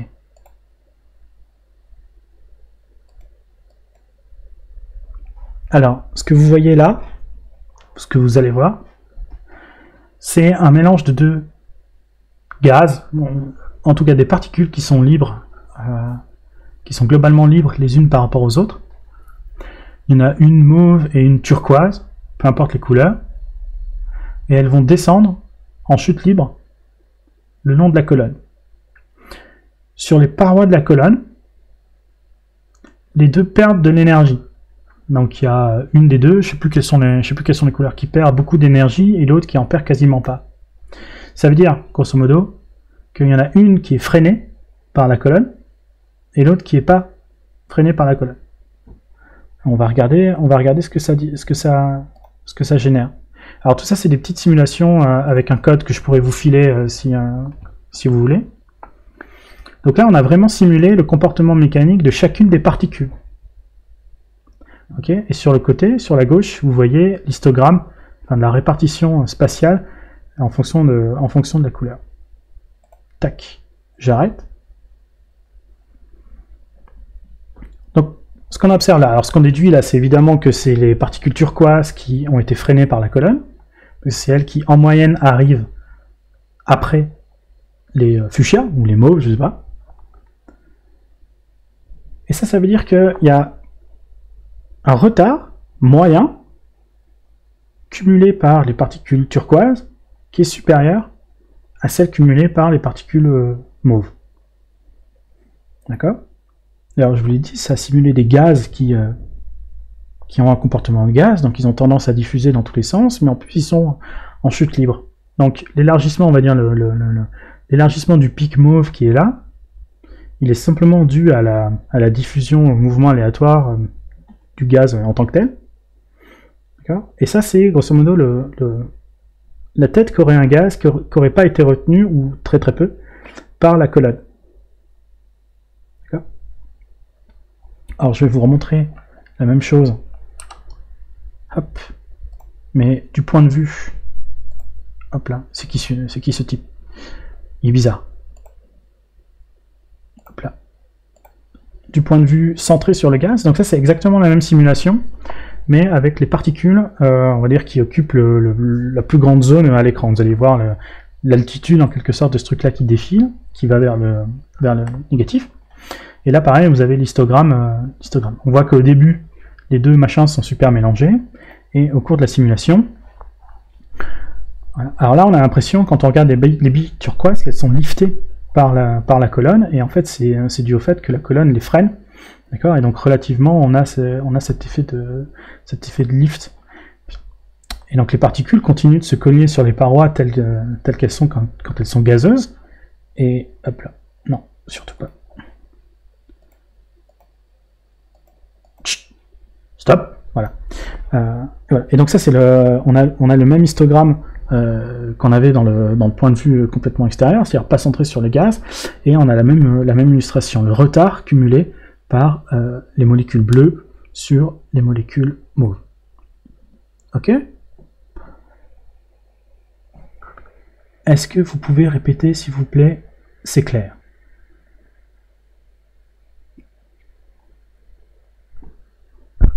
Ok. Alors, je suis désolé, j'ai pas vu le message.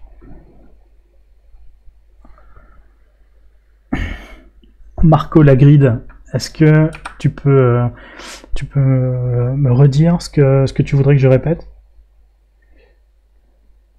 Sur quel point tu as besoin d'un petit éclaircissement?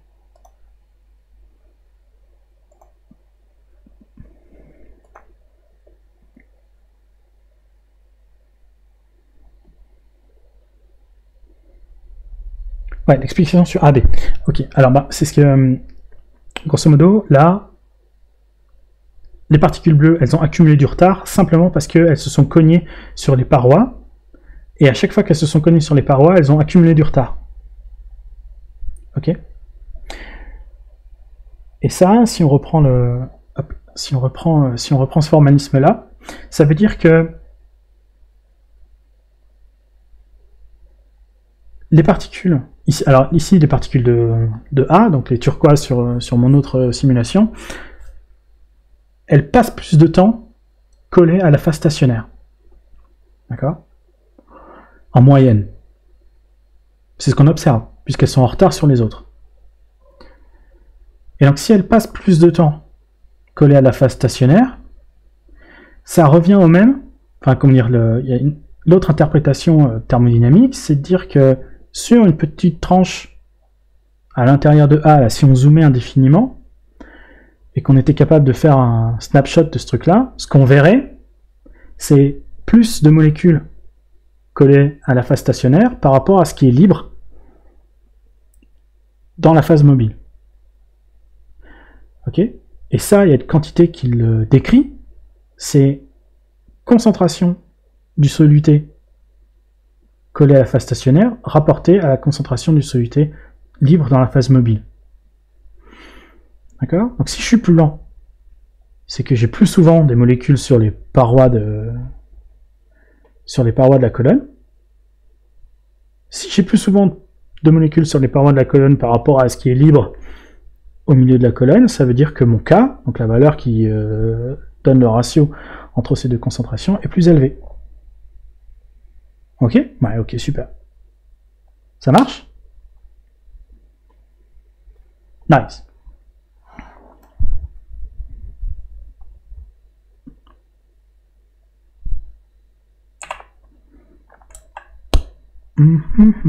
Alors ce que je vais essayer de faire pour la prochaine fois, c'est de réutiliser mon simulateur là, pour essayer de faire un suivi du temps passé par chaque particule. Alors ça me paraît un peu compliqué, mais je vais essayer de faire ça pour la prochaine fois qu'on se verra. Enfin, dans 2 semaines.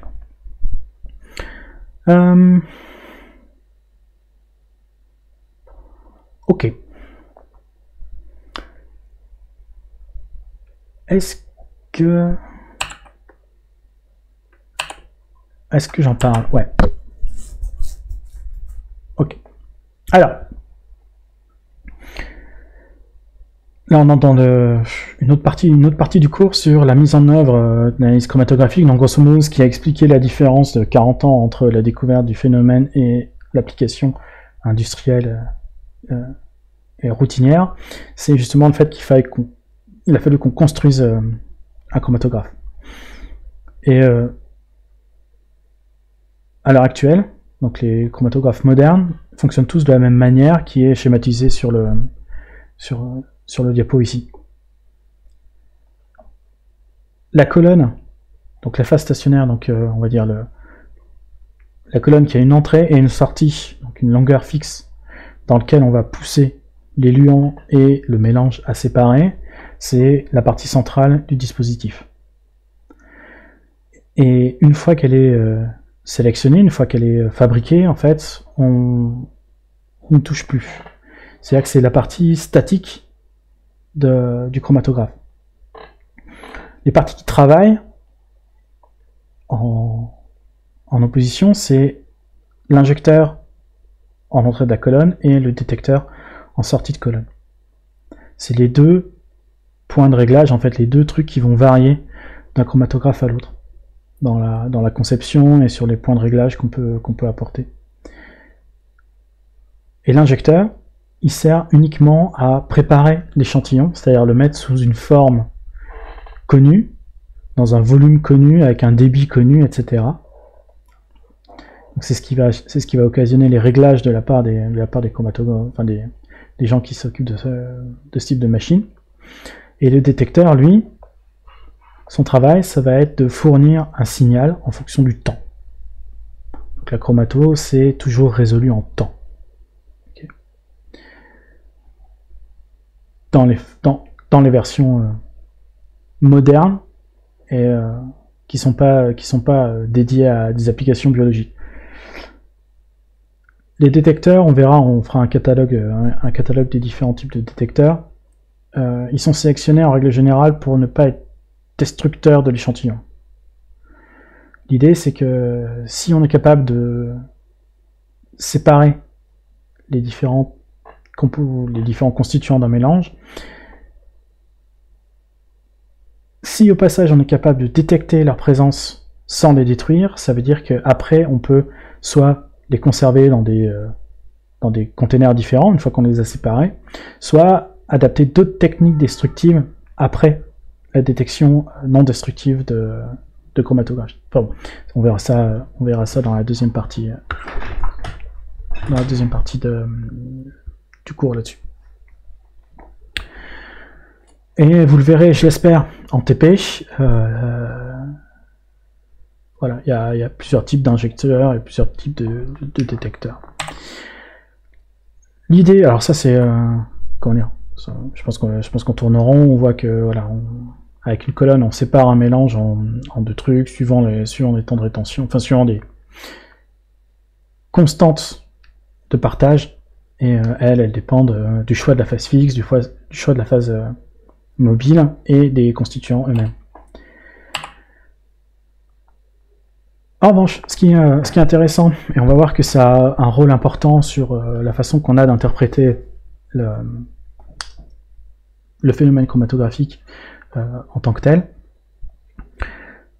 le signal qu'on récupère en fonction du temps est un signal gaussien.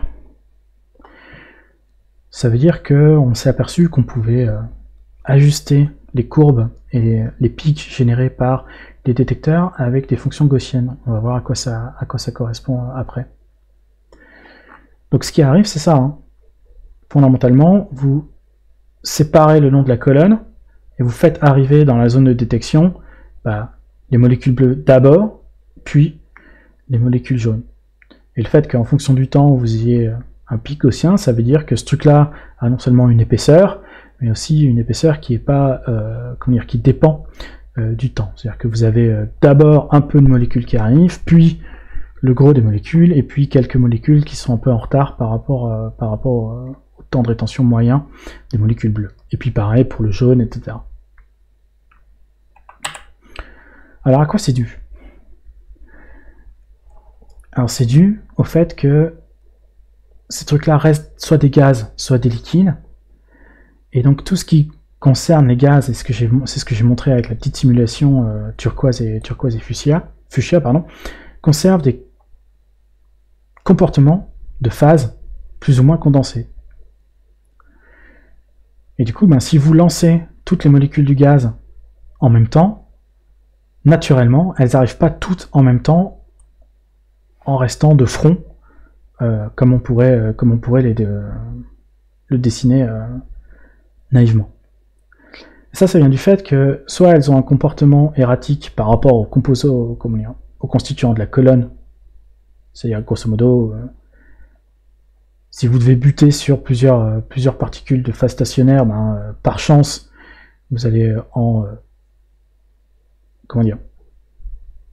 trouver en quelque sorte un chemin optimal et arriver avant les autres, ou peut-être que vous allez par hasard prendre des chemins plus circonvolués et vous allez aller après les autres, et en moyenne, vous allez avoir un chemin qui est entre les deux et arriver au milieu du pic.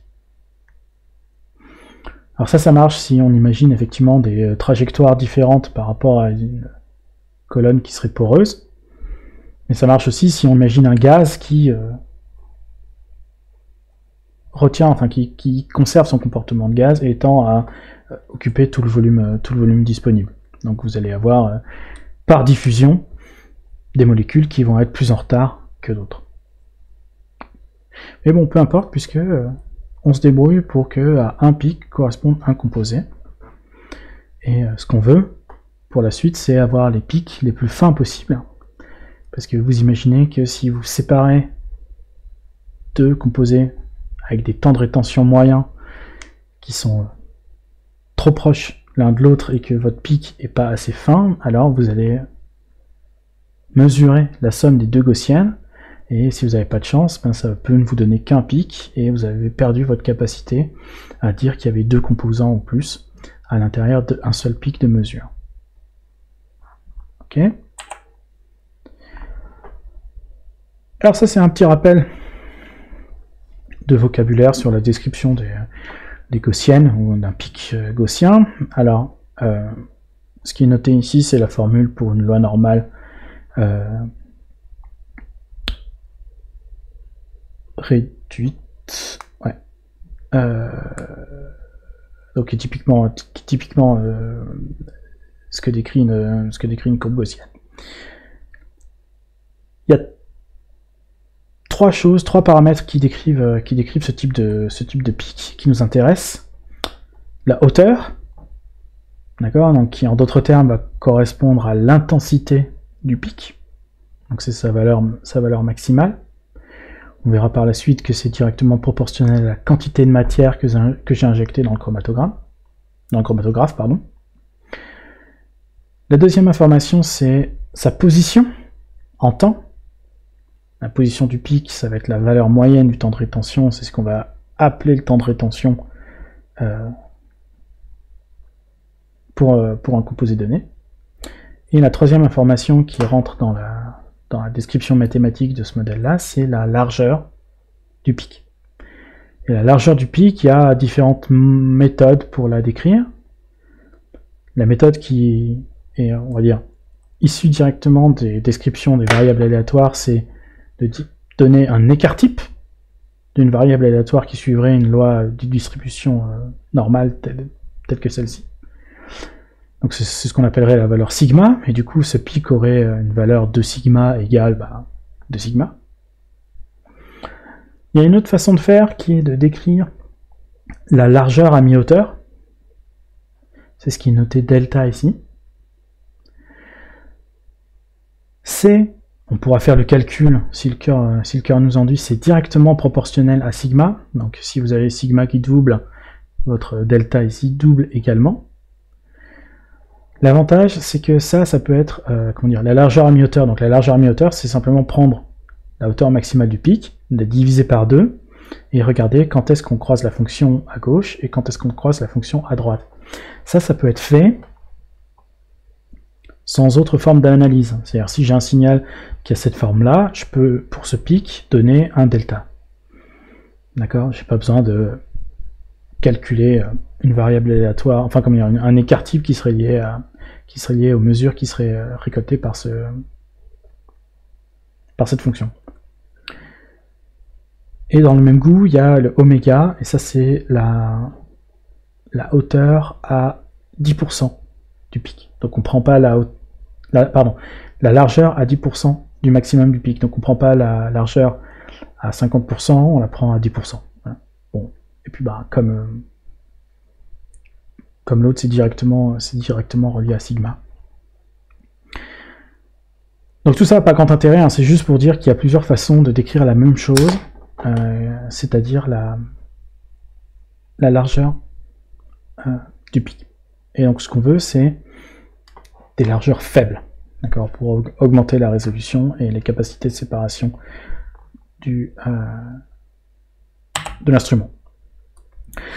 Alors ça c'est du vocabulaire, je vais passer relativement rapidement, je vais même complètement zapper ce truc-là, parce qu'on s'en servira pas directement, c'est pas forcément intéressant. Ici il y a quelques points de vocabulaire qu'il faut simplement avoir vu, de toute façon ça parle de soi. Hein. Donc le temps de rétention, c'est le temps de séjour d'un constituant qui est retenu dans la colonne, d'accord. Et on va l'opposer au temps mort, enfin parfois on va le décrire par différence avec ce qu'on appelle le temps mort. Le temps mort, c'est le temps de séjour d'un constituant qui n'est pas retenu par la colonne.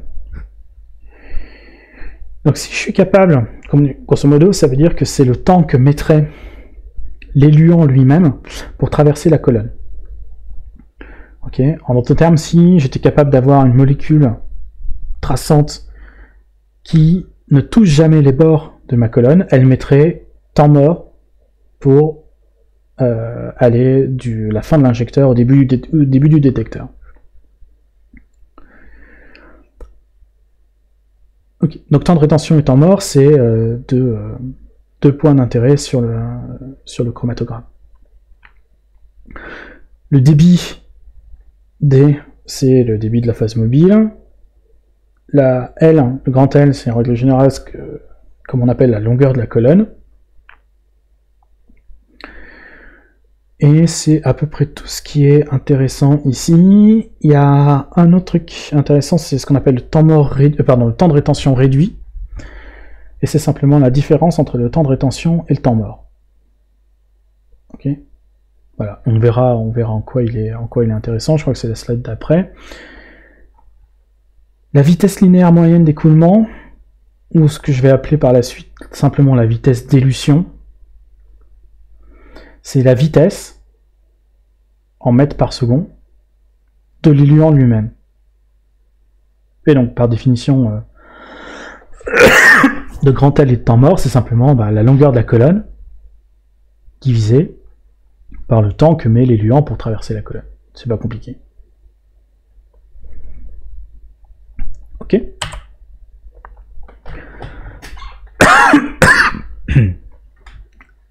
Alors vous inquiétez pas, j'ai juste la gorge sèche. Hein. Je pense qu'on va faire une pause dans pas très longtemps.